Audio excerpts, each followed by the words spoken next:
A Traveller's Guide to the Forgotten Realms, Episode 11.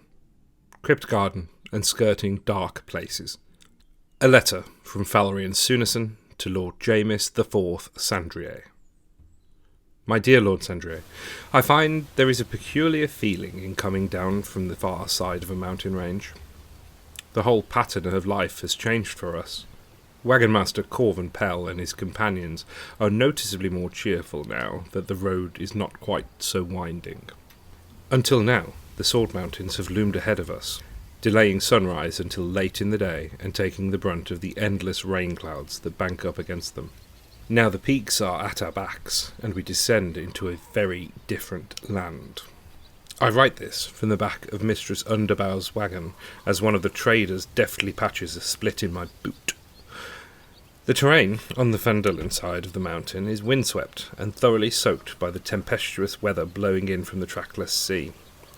Here, however, as we descend through the Thunderhoof Pass, I can feel how much drier the air is, and how much earlier the sun touches this part of the world. And while I'd expected prairie or rolling grassland, what we now behold is a vast, dark forest that runs as far as the eye can see, dozens and dozens of miles from our northeast down into the south. West of the mountains there are settlements, encampments, or roads at least everywhere. So close lies the high road that Waterdeep and Neverwinter are within a walk but a 10-day. Here, however, I can spy only a single road, unpaved, winding down from the foothills in a long, slow curve. We could, for all I know, have passed through some hidden gate or portal into some ancient hinterland, where civilization is still more rumour than fact. And yet, this is no true wilderness. Waterdeep lies only 100 miles to the south as the dragon flies. For now, though, I can see no sign of settlement whatsoever. According to Master Pell, we are bound next for Heldel, a 10-day away in fair weather. Then east for Red Larch, after which the caravan expects real roads beneath its wheels once more. I must admit I'm eager for this. If the wilder stretches of the Tribor Trail fell sparsely populated, this land of endless forest seems positively primeval. It struck me, looking across this land, that a place like Fandolin, but a tiny frontier village, would matter far more here than where it presently stands. There it serves as little more than a stopping place, a market, a foothold, and mid-lands long broken and only half recovered. Here it would be a heart, a place of beginnings, a settlement that made approach to the wider region thinkable. When I asked Master Pell why no such place existed or had taken root here, he merely spat over the side of the foremost wagon and gestured with his chin toward the forest. Kryptgarden. We are descending toward that vast ancient place now. Its boundaries are not neat like the managed stands grown for ship timber south of Waterdeep, nor loose and ragged in the ordinary way of wild country. Even now that I have come near it, I struggle for words. The forest has no distinct border, and yet it is absolutely plain where the forest proper takes hold of the surrounding land. It does not begin at a ditch, a stream, or some sudden wall of trunks. Rather, the country seems to gradually surrender to it. The pines thicken, the undergrowth grows denser and darker, the birches give way. Corvin tells me that, closer up, bramble and thorn gather in the folds of the land. The shadows beneath the boughs deepen long before one reaches them, until at last the eye simply knows. This is no longer the outer country with trees upon it, but the beginning of Kryptgarden itself. It is as though the forest feeds upon the world beyond its borders. There's a place we rest at the bottom of the hill, Pell said, spitting again. A safe place the trees don't grow. When I asked whether our road would take us into the forest, he scowled as though I'd asked the proper colour of the sky. We go round. It's an odd thing to travel so near a place so old and ill-regarded that men alter their habits in anticipation of it. The road itself does not cease. Trade has not wholly fled, but it bends wide around the wood. The world does not become empty merely because danger lies a mile or two to one side. but it does make space. A region changes. One feels it first in the small things. Men lower their voices when naming the wood, and speak instead of that direction, or the old trees, or her place, or else gesture with a chin and leave the rest unsaid. It's one thing for a land to be known as difficult, it's another entirely for it to be treated as a fact of temperament. Kryptgarden, I think, belongs to the latter sort. I continue from our camp several hours later. Night comes early here. The sun slips behind Icespire Peak and drops into the land, into shadow where workers would still be in the fields at Phandalin. We've made a camp in the ruins of a long dead dwarf hold that the caravan knows nothing of, though there is a symbol, almost lost to time, carved on a fallen keystone near the entrance. A fish facing left and surmounting a mountain inside a 7-pointed star. I believe, if I'm not mistaken, that this place was once part of a long-extinct dwarf realm called Hornganar.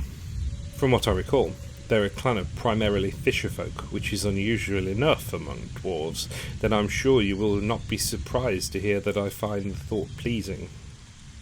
From within these ruins, older than our present reckoning of years, I can see that we are already surrounded by the outer reaches of the forest. I found Nalis walking the border of the ruin, stringing a silvery cord from a spool in a circle around the camp, and ringing a tiny bell every few steps. When I asked what she was about, she only shook her head, so I waited. At length she tied both ends of the cord together and rang the bell in a rhythm that made my temples ache. "An alarm," she said, looking up at me, her hair blowing back from her face against the breeze. I had not known that she was a wizard. She explained, with the same airy lack of urgency that she seems to bring to everything, that she's a student out of Silverymoon in the Silver Marches, travelling, as the breeze takes me, to another school near Baldur's Gate.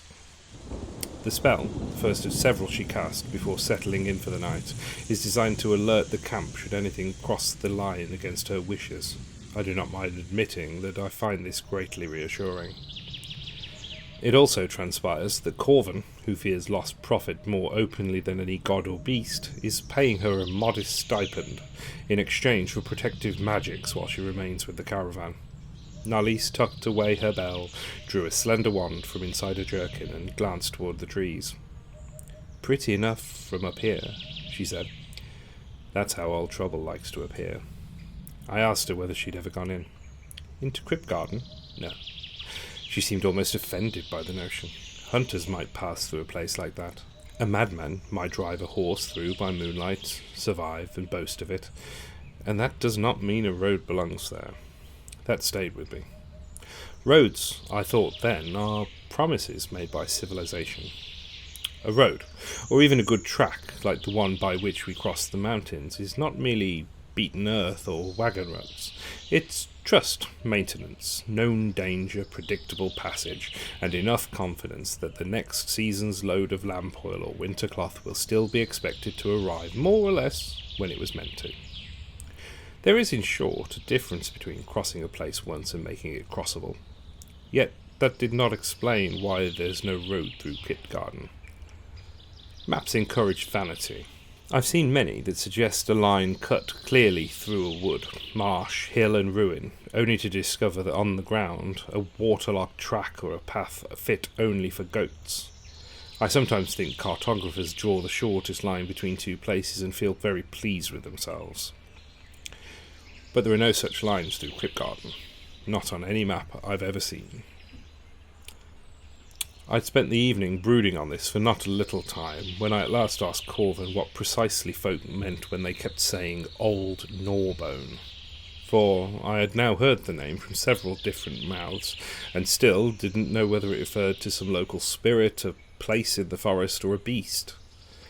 Corvin, who had been pretending for most of the afternoon not to enjoy my many questions, took a long pull from his water skin, and gave me a look from beneath his hat. "She's a dragon," he said. "A green one."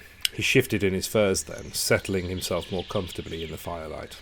"Old Gnawbone, they call her. That's what folks say around here when they'd rather not give a dragon too much of their voice. I glanced south toward the dark line of the trees. Is that why there are no roots through? He nodded. It's her territory, her land. And people still trade near the forest? Near, he said. Near's one thing, in is another. That seemed a distinction worth respecting, so I asked what precisely people meant by the name. Corvin scratched at his beard with the back of a hand. They mean she's old enough that no one remembers her arriving. Even the oldest greybeards amongst the local elves reckon her ancient, and elves are not really impressed by age. They mean she's green as the deep wood and near as sly. They say the trees and brambles grow faster wherever she directs her attention, and that the forest is as much a part of her as her own scales. They mean the wood is hers, in the only sense that matters, not by charter or boundary stone, but because what enters it does so on her sufferance. There's a great deal to fit into one rustic nickname, I said. He snorted. You want poetry, ask a bard. You want truth, ask a carter. This is an annoyingly good line that I couldn't not include. After stewing on this for a while, I said, You make her sound less like a beast than a condition of the country. Corvin actually laughed at that, though not cheerfully. Now you're learning, he said. Weather passes. A bad road can be mended, wolves move on. But an old dragon with a forest to herself, that's not weather, it's a border. And what if people do go in? I asked. He turned then, properly, and his expression has lost what little humour it had held. They're taking their life in their hands then, aren't they? Rangers may pass, druids, probably. Huntsmen, if they're desperate or too proud, why not? But wagons don't.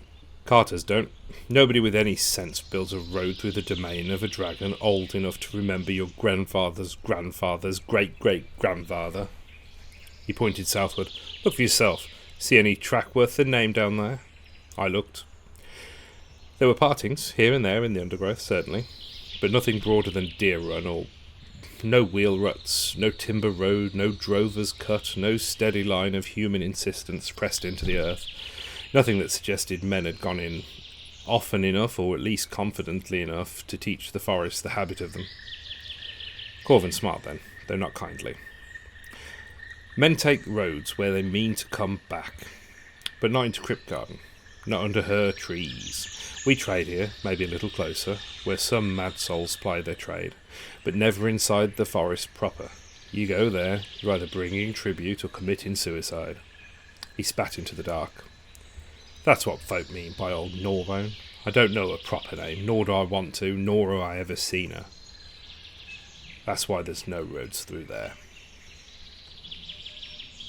My apologies. It is now morning, but I fell asleep with my quill in hand yestereve.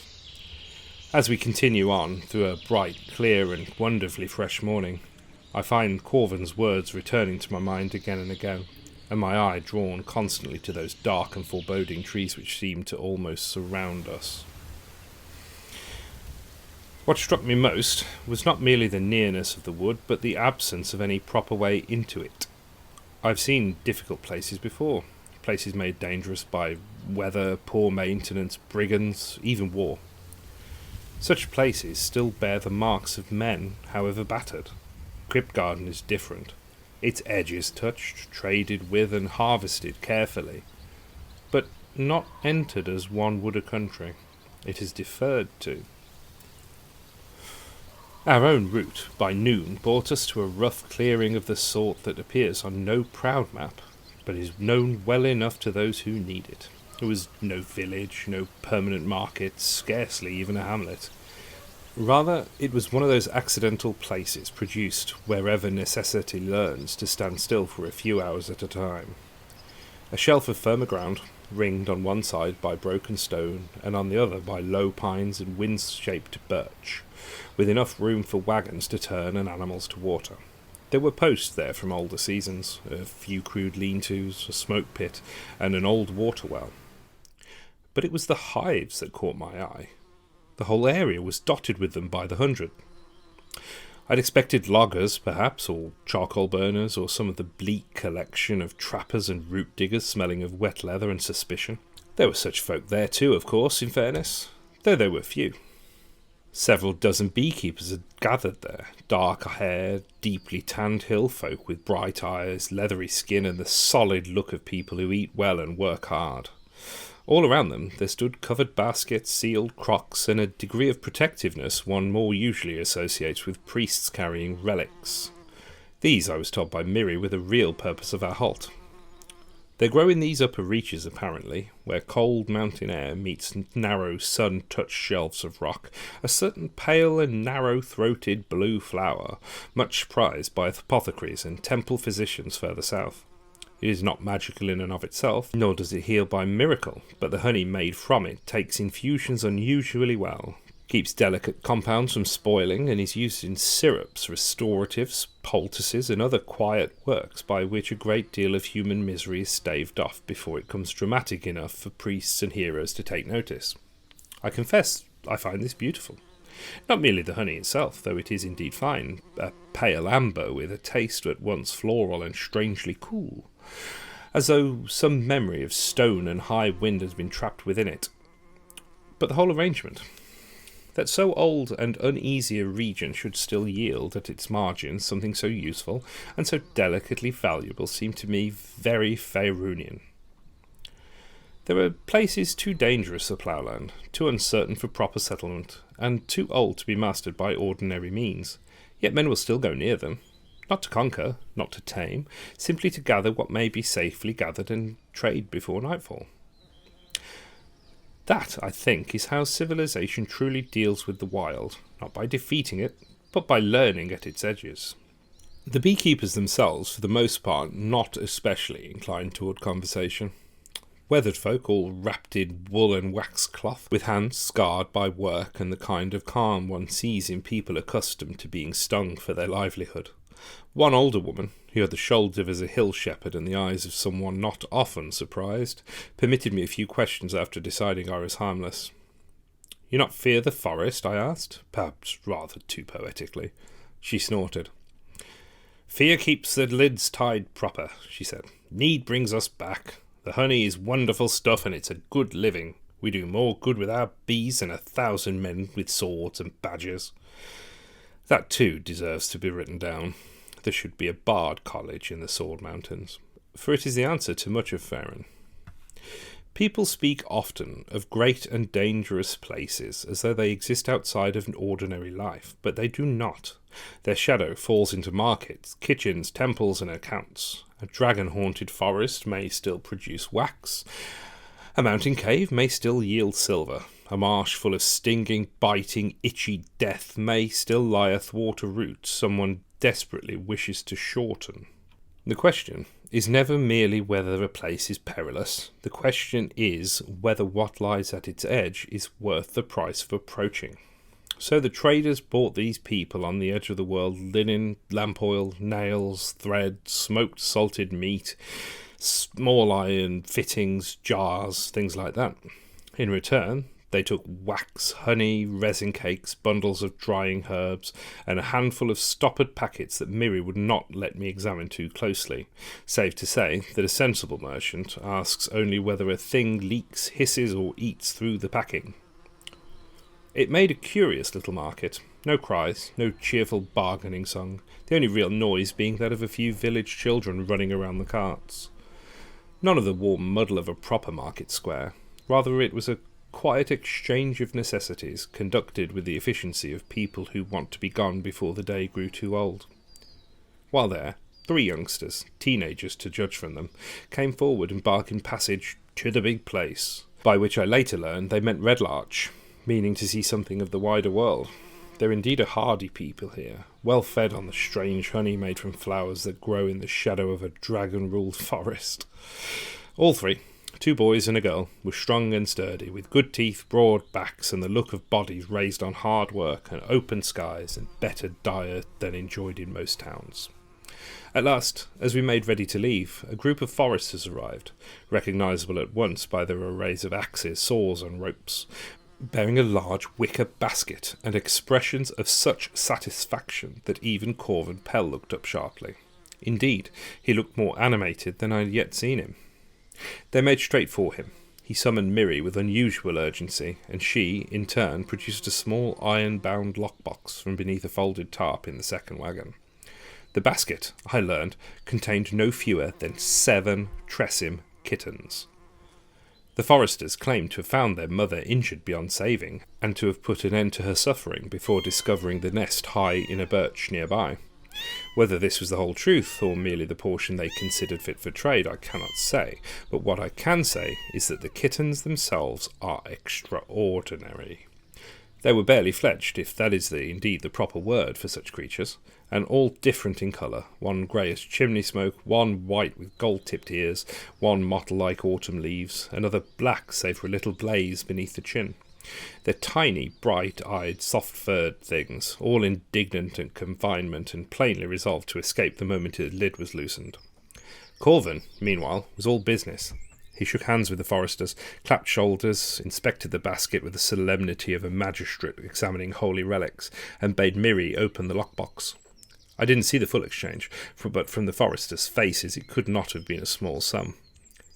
Coins changed hands, then drink, salves and ointments blessed by priests, a magical whetstone that would hone even the dullest edge to razor sharpness for days, half of Corvin's remaining best wine, all of Miri's best brandy, and cloaks for each of them, made from the skin of some sea beast said to be wholly proof against rain. The men vanished back into the trees, looking very well pleased with the world. Corvin and Miri were so pleased with themselves that once the foresters were well out of earshot, they actually danced and cheered. They allowed me to inspect the little beasts once we were properly underway again, and I confessed I was instantly smitten. Miri, it turns out, has a formidable knowledge of all manner of queer creatures and fully intends to begin their training at once, so they may be sold on in due course to suitably wealthy and discerning patrons. By the time we reach Waterdeep, she said, I'll have them all healthy, mannered, and ready for long, good lives of sending messages, being spoiled rotten, and stealing wealthy women's baubles. At my expression she smirked. These mischievous little terrors are clever, devilish clever. If they had thumbs, they'd steal your chair from under you. She scratched one behind the ear, and it promptly toppled sideways in ecstasy. But they're easy enough to live with, so long as you train them well. They have all sorts of queer little talents. It'll do us no harm to have one amongst us while they grow. We're not keeping one of the damn things, Corvin shouted back from the driver's seat. She shouted back at him that one would be useful, then turned back to me and explained that Tressim are far more than cats with ambitions above their station. They're immune to all poisons, even magical ones, can detect venom nearby, and, if well disposed to a person, may warn them of any danger. They see cleanly in the dark, and, much to Nali's visible displeasure, are said to be able to perceive hidden creatures and enchantments that would escape ordinary mortal sight. And if we're ever set upon by a manticore, she said, as though this were the most natural of possibilities, we'll be glad of a little warning, won't we? The natural enemies, you see. Corvin only grumbled as our wheels found the road again, and we resumed our slow, trundling pace. After an hour, we were pressed by necessity closer to the forest proper, a sheer cliff hemming us in to the north. Even the animals sensed it. The horses stamped, went without ease. A mule balked twice when she was turned toward the tree line. One of the caravan guards, a broad lad who had spent the morning boasting of cards in Amphail, fell almost entirely silent after seeing some enormous track half softened in edge mud near a seep of water below the clearing. No one named the owner of it. Again, near enough. I begin to think that this is one of the chief conditions of life in the realms. We, the mortal races, have only temporary stewardship of the dangerous places. They're owned by older, stranger powers. Often we merely learn how close we may come before prudence demands a halt, or a sharp turn away. And perhaps that's why roads are more interesting than they first appear.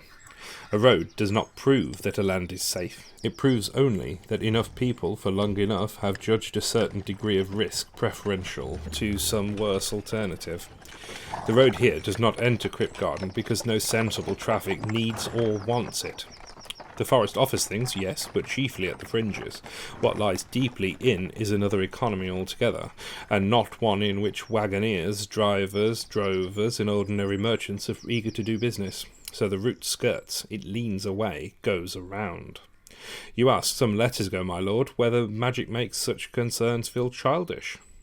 After all, in a world such as ours, messages may fly swifter than hawks, priests may call upon miracles, wealthy lords may employ means of travel no caravan master could ever afford, and stranger methods still, beside, are spoken of in taverns with the confidence men reserve for things that they've never personally witnessed.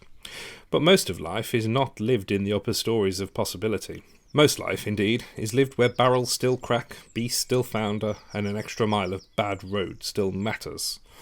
As the light fell this evening, I walked a little way above the camp to look south. The clearing where we had come to rest was growing quiet. The guards playing dice, Corvin snoring, and Miri was chatting with Nalis. The wagons had been drawn into a prudent little crescent, though whether against thieves or wolves or Corvin's imagination I cannot say. The smell of worn wax and pine resin still hangs in the air. Beyond all that, the forest stands. Not very far, not entered, but definitely not ignored. I remember thinking then that this is how many of the old places of Falrien still present themselves. Not as immediate adventure, but as pressure. A name in lowered voices, a bend in the road. A trade made quickly before parties are discovered. A silence where one might expect song. A useful thing carried out from their margins by people too practical to call themselves brave. There's great wisdom in that, and perhaps a warning too. For the world is full of places one may visit in story long before one is foolish enough to walk into. Until then, my lord, I remain as ever, your devoted correspondent, Falrien Sunison.